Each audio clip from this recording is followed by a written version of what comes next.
sa Panginoon. Hallelujah! Magsiyawit sa Panginoon. Purihin, purihin ang kanyang pangalan. Ipahayag, ipahayag ang dulot niyang kaligtasan. Magsiyawit kayo sa Panginoon.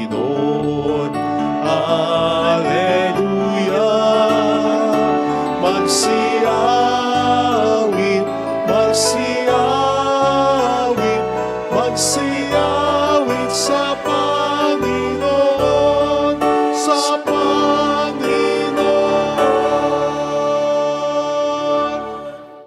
Sa ngalan ng Ama at ng Anak at ng Espiritu Santo. Amen. Sumainyo ang Panginoon. At sumayo rin. Upang tayo maging marapat sa misang ito, halina't magsisimuna para sa ating mga kasalanan at pagkukulang.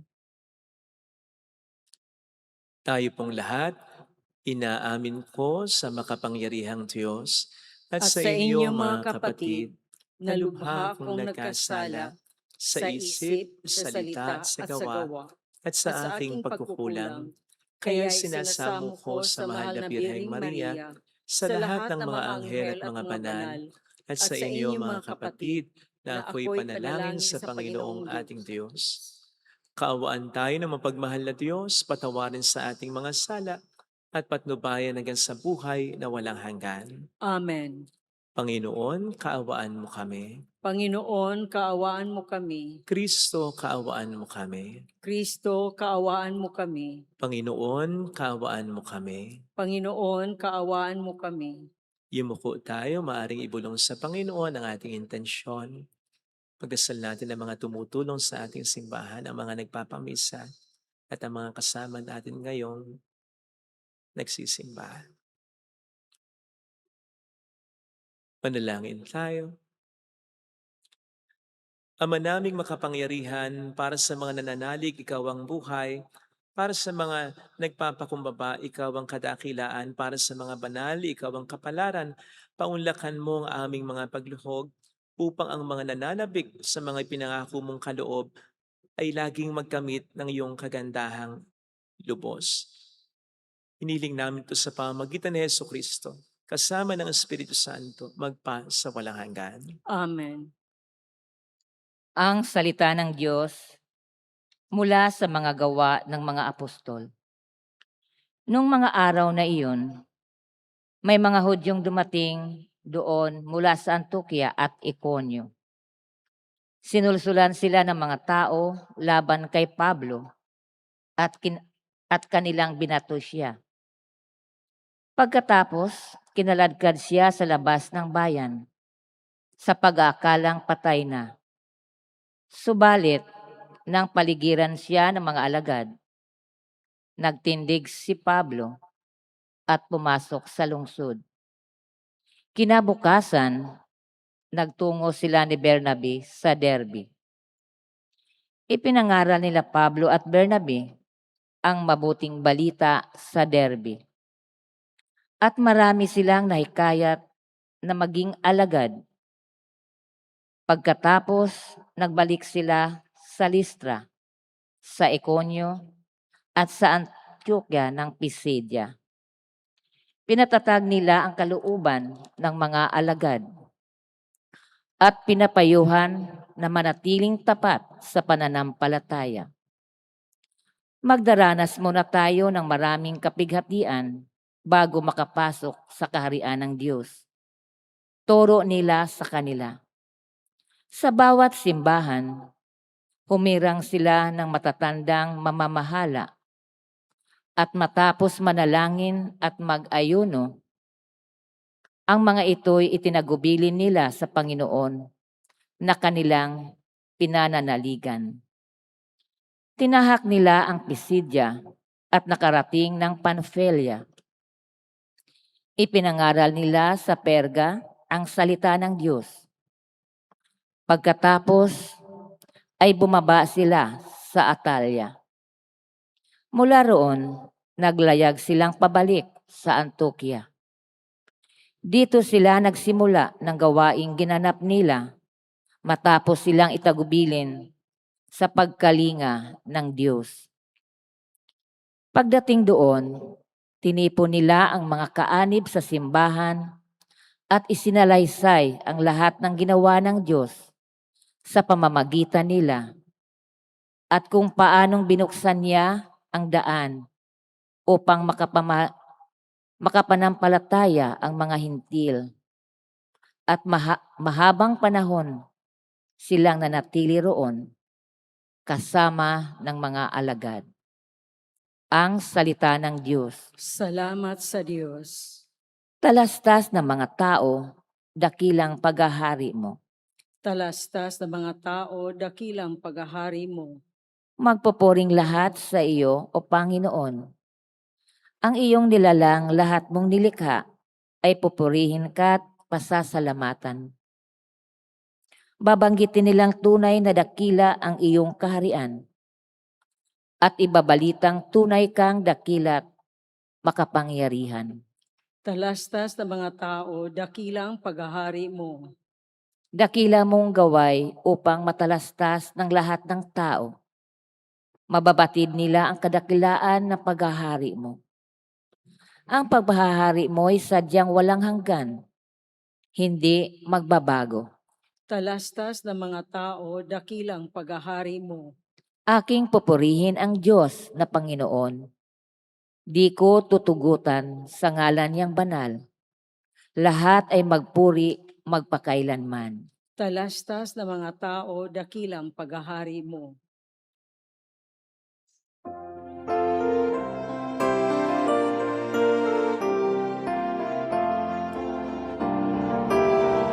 Alleluia, alleluia, alleluia.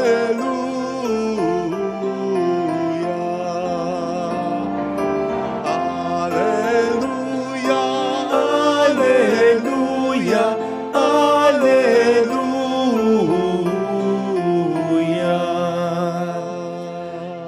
Sumainyo ang Panginoon. At sumayo rin. Ang mabuting balita ng Panginoon ayon kay San Juan. Papuri sa iyo, Panginoon. Noong panahong iyon, sinabi ni Jesus sa kaniyang mga alagad, "Kapayapaan ang iniiwan ko sa inyo, ang aking kapayapaan ang ibinibigay ko sa inyo.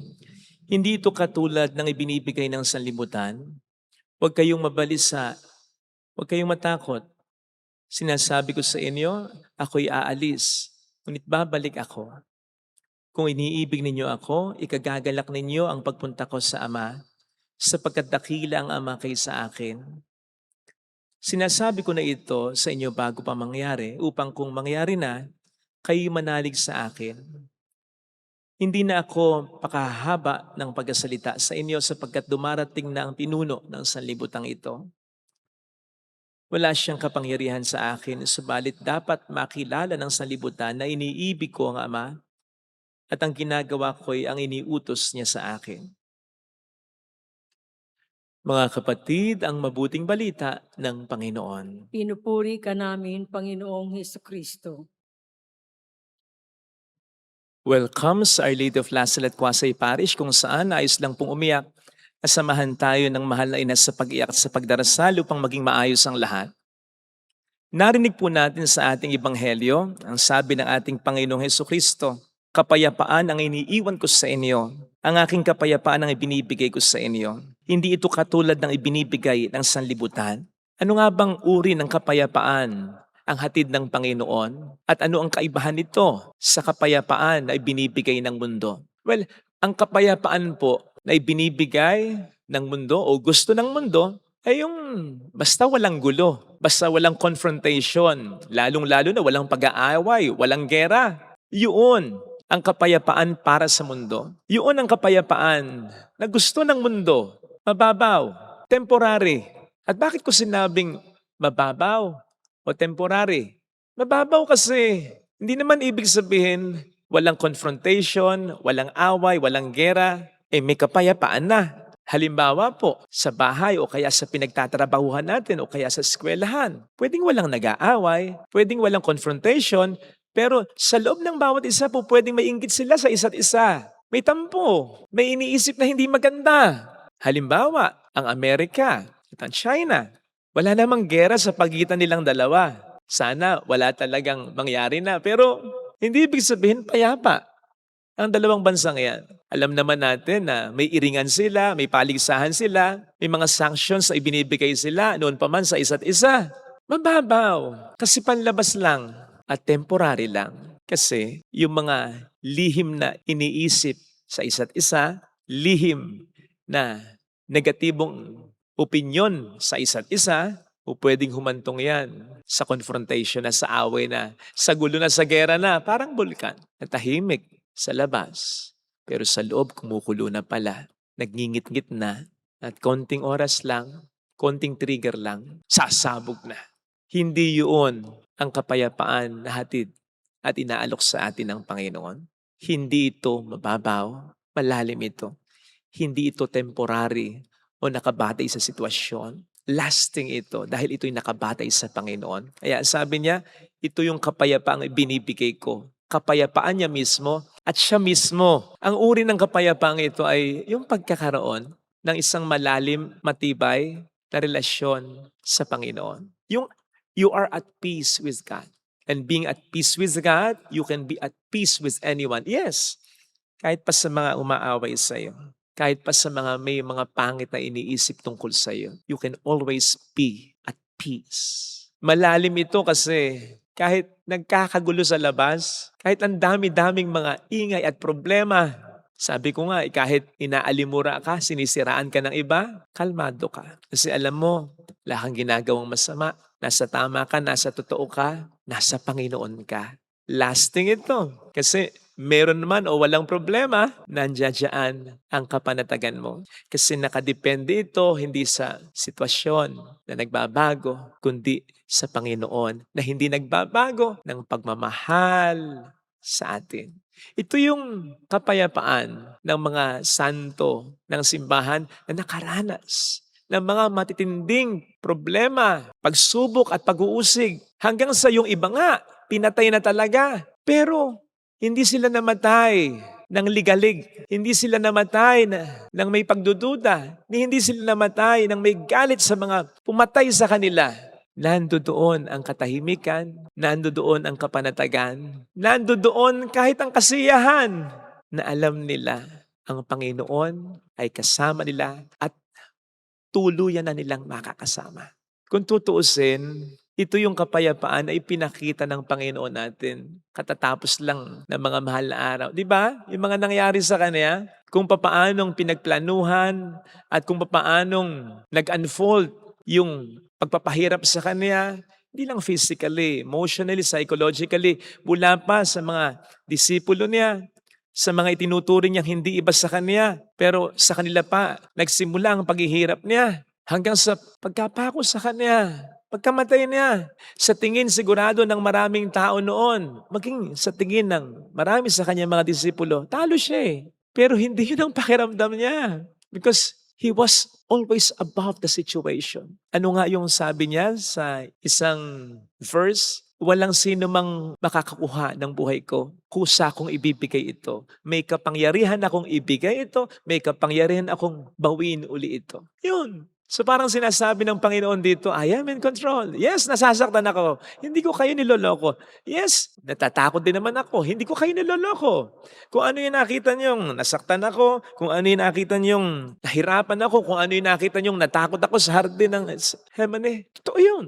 Sapagkat hindi talaga tayo niloko ng Panginoon. Pero napagtagumpay niya, he was all throughout above the situation. He was in control. Hindi siya napilitan, kusa niyang ibinigay ang kanyang sarili. Kasi sa pagbibigay niya ng kanyang sarili all throughout, payapa siya, kalmado siya. Dahil ang Diyos Ama ay kanyang kasama. Sabi ko nga, namatay si Jesus ng nakangiti. Hindi man kita, namatay siya ng masaya. Kasi alam niya na ang buhay niya ay nasa mga kamay ng Ama. Talaga. Yun. Diba yung dinasabi ng Panginoon? Into your hands I commend my spirit. Hindi mo masasabi yan kung hindi all throughout of your life, hindi ganon. Hindi mo masasabi sa finale yon kung mula simula, hindi ganon ang buhay mo. Nasa mga kamay talaga ng Diyos. At yun ang inaalok ng Panginoon na kapayapaan para sa ating lahat. Kasi ito yung most reasonable at ito talaga yung inaalok niya. Kasi naman imposibleng ang hangarin natin, ang pangarapin natin ay mawala ang mga problema natin eh. Habang tayo nabubuhay, hindi mawawala ang problema. So hindi dapat diyan manggaling yung kapayapaan na hinahangad natin sapagkat magkakaproblema at magkakaproblema pa rin tayo. Pero anong blessing na walang katulad yung anuman ang problemang maranasan natin will be at peace. Magiging kalmado tayo. So much so na kahit kamatayan ay pwede nating maituring na parang isang matalik na kaibigan. Ito yung kapayapang inaalok ng Panginoon na mas mangyayari kung susunod tayo sa mga utos niya. Ito naman yung pinakalundo ng mga gospel reading na magkakasunod ngayong mga araw na napagninilayan natin eh. Pagsunod sa utos ng Diyos, pagkonekta natin sa Kanya bilang Kanyang mga sanga, ang puno ay siya, doon tayo magkakaroon ng kapayapaan. Kasi kapag sumusunod tayo sa utos ng Diyos, favorite line ko, ipinagkakatiwala natin ang ating buhay sa Kanyang mga kamay. At kapag ang buhay natin ay nasa Kanyang mga kamay, makikita natin kung paanong kikilos ang Kanyang mga kamay sa ating buhay. Yung pagkilos niyang makapangyarihan na kahit pinakamatinding problema, kahit nga kamatayan, ay po pwede niyang gawing mabuti ang epekto sa atin. Kaya no weapon shall prosper against us because nothing will be able to separate us from the love of Christ. Ito sana mga kapatid, ang kapayapaan na hilingin natin. Ito rin ang kapayapaan sana na pagsikapan natin. Kasi yung kapayapaan ng mundo, kahit naman mababaw lang yun at artificial lang yun, at kahit nga temporary lang yun, mahirap pa rin ma-achieve yun. Diba? Kasi ang tao talaga pabago-bago. Ang sitwasyon pa bago-bago. So dun tayo sa pinakasigurado at pinakatotoo, yung kapayapaang inihahatid, iniaalok sa atin ng ating Panginoong Jesucristo. Amen. Ilagay natin ang ating kanang kamay sa tapat ng ating puso.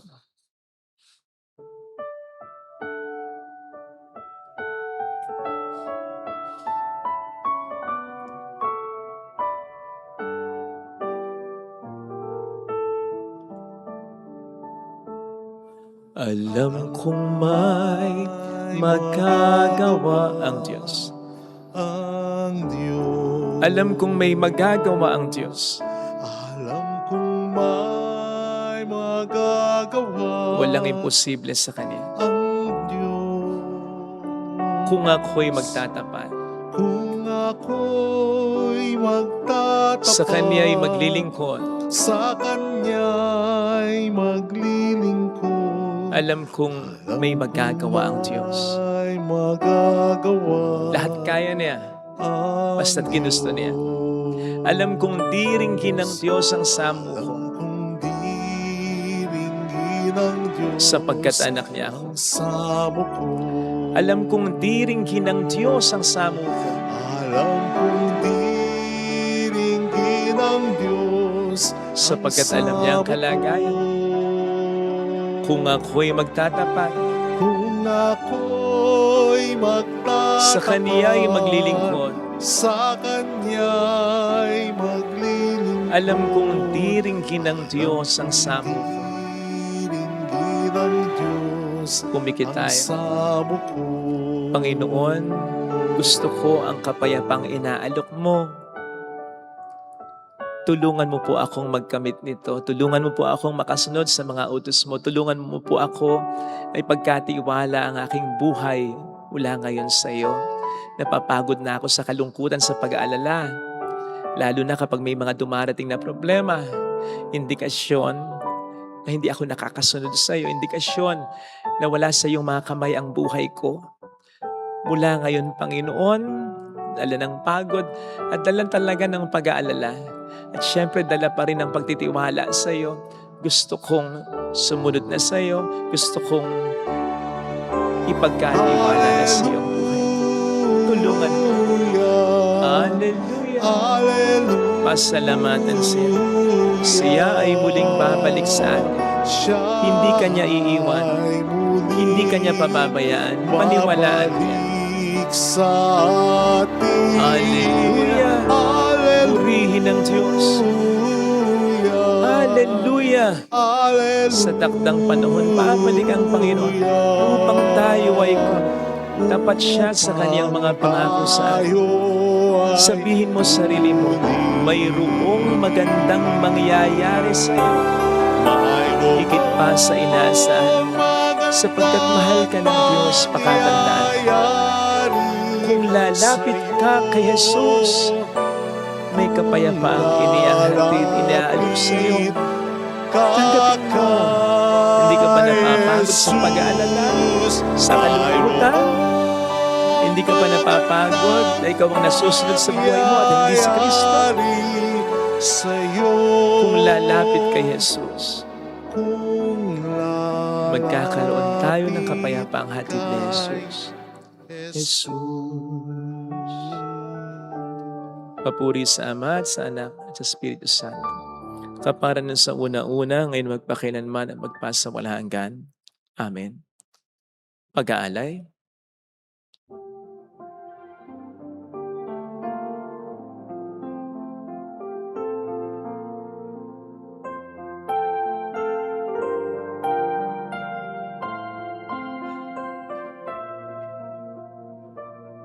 Narito ang aming alay, ang alak at tinapay, sagisag at bunga ng aming pagpapagal, handog ng bayan mong mahal.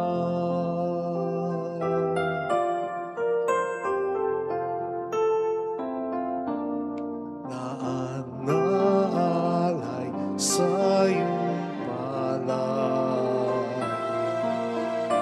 buhay namin pagsisikap, huwag nawang adlangan ang aming kakulangan, handog namin sa'yo lamang. Kapuri-puri ka po naming mahal, O Diyos ng langit at sangkalupaan, basbasan at lingapin buhay naming lahat. Tinig namin ay pakinggan. Manalangin tayo, pang ating handog ay maging kalugod-lugod sa Diyos Amang makapangyarihan. Tanggapin nawa ng Panginoon itong paghahain sa iyong mga kamay, sa kapurihan niya at karangalan sa ating kapakinabangan at sa buong sambayanan niyang banal. Ama naming lumikha, tanggapin mo ang mga alay ng iyong sambayanang natutuwa. Ang pagkabuhay ng iyong anak na niloob mong aming ikatuwa ngayon ay papagbungahin mo ng galak na mananatili sa amin habang panahon. Sa pamamagitan niya, kasama ng Espiritu Santo, magpasa walang hanggan. Amen. Sumainyo ang Panginoon. At sumayo rin. Itaas sa Diyos ang inyong puso at diwa. Itinaas na namin sa Panginoon. Pasalamatan ng ating Panginoong Diyos. Marapat na siya ay pasalamatan. Ama naming makapangyarihan, tunay nga pong marapat na ikaw ay aming pasalamatan. Ngayong pinagdiriwang ang paghahain ng Mesiyas, ang maamong tupa na tumubos sa aming lahat. Ang katawan ng anak mo sa krus na bayubay ay handog ng pag-ibig na walang kapantay. Ito ang paghahain ganap mong kinalugdan. Ito ang nilunggati ng dating pag-aalay.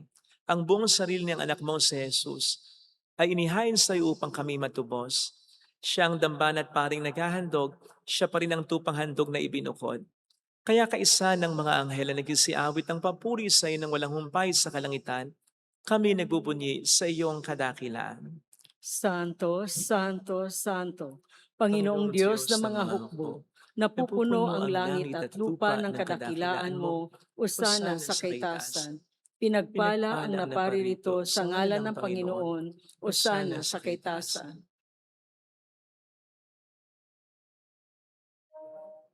Ama naming banal, ikaw ang bukhal ng tanang kabanalan. Kaya't sa pamamagitan ng iyong Espiritu, gawin mong banal ang mga kaloob na ito. upang para sa amin ay maging katawan at dugo ng aming Panginoong Hesukristo. Bago niya pinagtiis ang kusang loob na maging handog, hinawakan niya ang tinapay, pinasalamatan kaniya, pinaghati-hati niya iyon, iniabot sa kaniyang mga alagad at sinabi, "Tanggapin ninyong lahat ito at kanin. Ito ang aking katawan na ihahandog para sa inyo."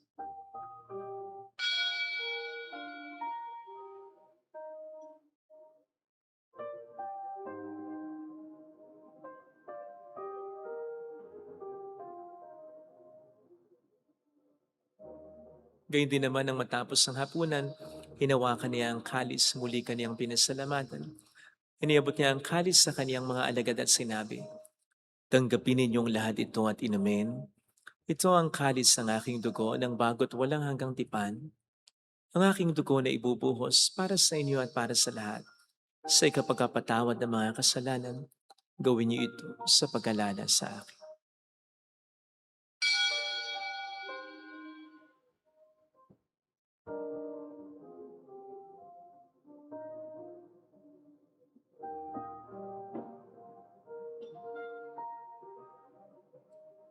Ang misteryo ng ating pananampalataya. Si Kristo'y namatay, si Kristo'y nabuhay, si Kristo'y babalik sa wakas ng panahon. Ama, ginagawa namin ngayon ang pag-alaala sa pagkamatay at muling pagkabuhay ng iyong anak.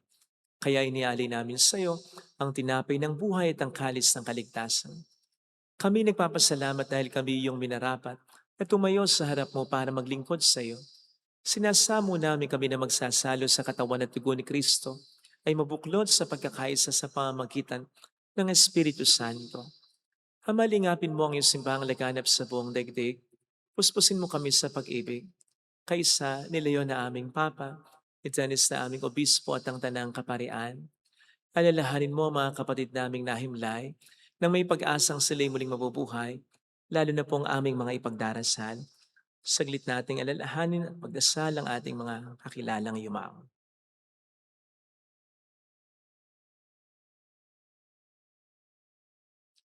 Kaawaan mo sila at patuloyin sa iyong kaliwanagan.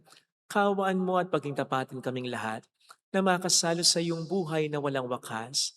Kaysa ang mahal na Birhen ng Lasalet, ang ina ng Diyos, San Jose ang kabiyak ng kanyang puso, lahat ng mga banal na namuhay dito sa daigdig ng kalugod-lugod sa iyo, may pagdiwang laman namin ang pagupuri sa ikararangal mo sa pamamagitan ng iyong anak na aming Panginoong Hesukristo.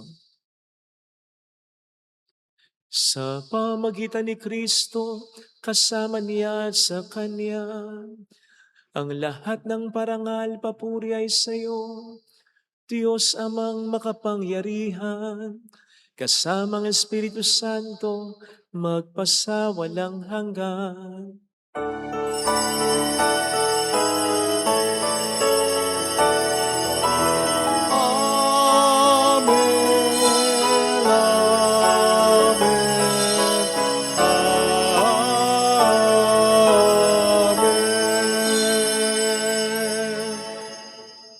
Tumawag tayo sa Ama.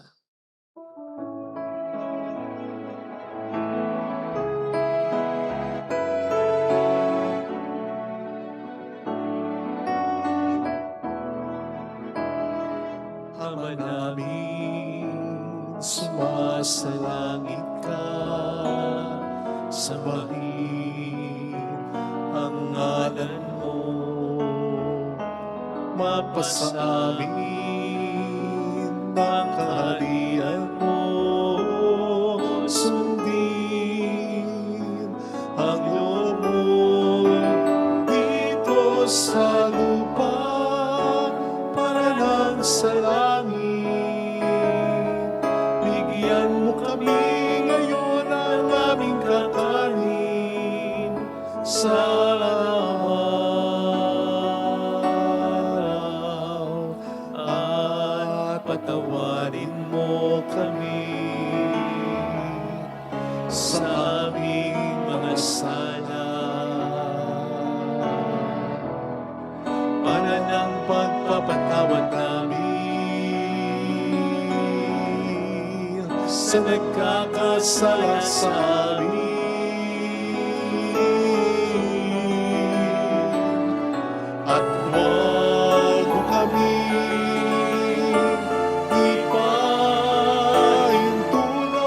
sa tukso at iadya mo kami sa lahat ng masama.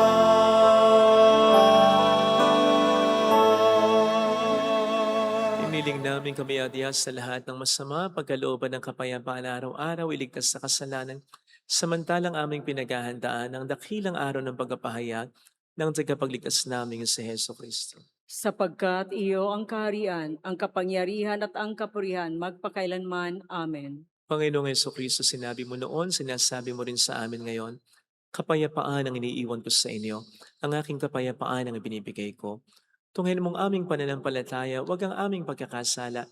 Pagkalooban mo kami ng kapayapaan at pagkakaisayon sa iyong kalooban, kasama ang Espiritu Santo magpasa walang hanggan. Amen. Ang kapayapaan ng Panginoon ay sumainyo nawang lahat. At sumayo rin. Magbigayan tayo ng kapayapaan sa isa't isa. Kapayapaan po. Peace be with you. Kordero ng Diyos na nag-aalis ng mga kasalanan ng sanlibutan, maawa ka sa amin. Kordero ng Diyos na nag-aalis ng mga kasalanan ng sanlibutan, maawa ka sa amin. Kordero ng Diyos na nag-aalis ng mga kasalanan ng sanlibutan, ipagkaloob mo sa amin ang kapayapaan. Narito sa harap natin ng Panginoon ang ating buhay at kaligtasan. Mapalad tayong inaanyayahan. Panginoon, hindi ako karapat-dapat na magpatuloy sa iyo, ngunit sa isang salita mo lamang ay gagaling na ako.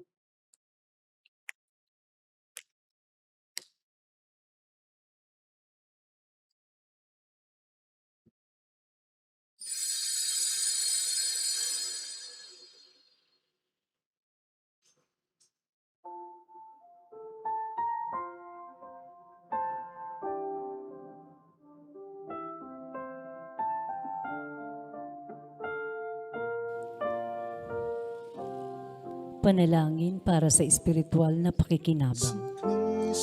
Panginoong Hesus, ako ay naniniwala na ikaw ay nasa kabanal-banalang sakramento. Iniibig kita ng higit sa lahat at ninanasa kong tanggapin ka sa aking kaluluwa. Sapagkat sa mga sandaling ito, hindi kita matatanggap sa sakramento. Tumuloy ka sa espiritu sa aking puso. Niyayakap kita na para bang naririto ka na. Inaalay ko ng buong buo ang aking sarili sa iyo. Huwag mong hayaang mawalay ako sa iyo. Amen.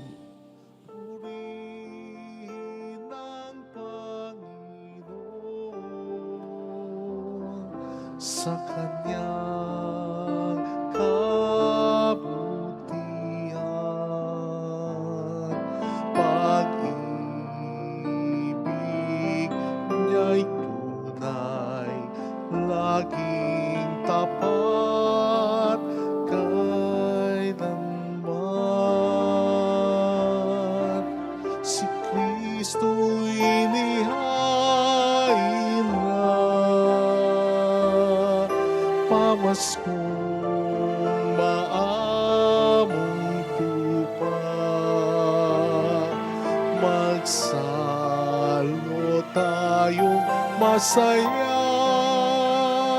sa tinapay na pamista.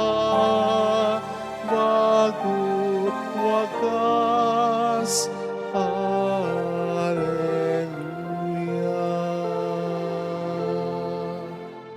Hallelujah. Manalangin tayo. Ama naming mapagmahal, tunghayan mo at lingapin ang iyong sambayanan na minarapat mong makinabang sa piging na pang magpakailanman. Ipagkaloob mong kami malawalhating makarating sa pagkabuhay na magtatampok sa amin sa iyong piling sa pamamagitan ni Heso Kristo. Kasama ng Espiritu Santo magpasa walang hanggan. Amen. Holy God, Holy Mighty One, Holy Immortal One. Have mercy on us and on the whole world. Holy God, Holy Mighty One, Holy Immortal One. Have mercy on us and on the whole world. Holy God, Holy Mighty One, Holy Immortal One. Have mercy on us and on the whole world. Jesus, King of Mercy, We trust in you. alalahanin, Alalahanin, o mahal na Birhen ng Lasalet, Ina ng pag-asa, ikaw ang nagpaalaala sa aming magbalik loob sa Ama. Ito ang nagpapatunay na ang kagandahang loob mo'y nanatiling busilak. Sa pag-aaruga mo sa amin, tungkulin mo'y tinupad. Sa paanan ni Kristo'y tinuring mo kaming mga tunay mong anak. Kaya ninais mong ni Isay huwag mapahamak. Maging sa iyo walang tigil na pananalangin, pati luhay pumatak. Huwag namang mawala ng saysay ang iyong paghihirap. Hilingin nawa namin sa iyo, o aming inang liyag, na matapos ang pakikibaka namin sa mundong ito at sa pananatili naming tapat kay Kristo, sa kapurihan mo'y makibahagi kaming ganap, upang kung nasaan ka ngayon ay maparoon din kaming lahat, at ang kaganapan ng kaluwalhatian ng Diyos Amay tuluyang matupad siya nawa. Mahal na Birhen ng Lasal at tagapagkasundo ng mga makasalanan. Panalangin mong walang patid kami mga dumudulog sa iyo. Maraming pong salamat sa inyong pakikiisa at sa mga tulong na binibigay ninyo. Nagiging dahilan para makatulong din po tayo sa iba. Salamat po. Sumainyo ang Panginoon. At sumayo rin. Pagpalain kayo kasama ng ating pamilya na mapagmahal na Diyos, ng Ama at ng Anak, ng Espiritu Santo. Amen. Umayo tayo sa kapayapaan ni Kristo. Salamat sa Thank you Diyos. rin po.